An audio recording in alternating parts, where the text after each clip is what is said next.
মানুষের কার্যক্ষমতা কমিয়ে ভবিষ্যতের বড় শক্তি এআই যে কোনো দিন যে কোনো ধরনের কাজ নিজের ইচ্ছে মতন ব্যবহারে সক্ষম হবে মানুষ তা নিয়ে জেআইএসএ গ্রুপ ন্যাচারাল ইনস্টিটিউট অফ টেকনোলজিতে আয়োজিত হলো এআই উৎকর্ষ সামিট 2026। উপস্থিত ছিলেন সমাজের বিশিষ্ট জনেরা। 500 জন ছাত্র এই এআই সামিটে অংশগ্রহণ করে। আগামী দিনে আর্টিফিশিয়াল ইন্টেলিজেন্সের দিগন্ত খুলে দেবে বলে অনুমান উদ্যোক্তাদের। এআই নিয়ে করা হচ্ছে।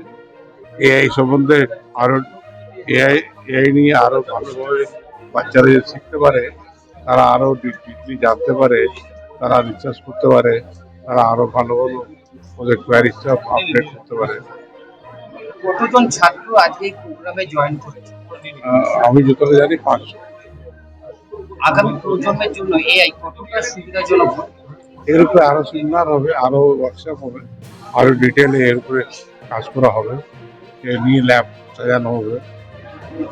বলছি এআই যেমন একদিকে যেমন মানব কল্যাণের যেমন কাজে লাগছে, এবার এআইটা সব ক্ষতিও হচ্ছে, এই নিয়ে কি বলবেন? প্রত্যেকবারই আমার এটা ধারণা, আমরা যেমন কম্পিউটার এসেছিল, আমাদের ধারণা ছিল অনেক চাকরি চলে যাবে, কিন্তু অনেক চাকরি গেল, অনেক চাকরিটা বাড়লো।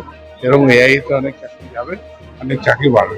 যারা নিজেকে আপডেট করে নেবে তাদের চাকরিটা আরো বেটার স্যালারি আর বেটার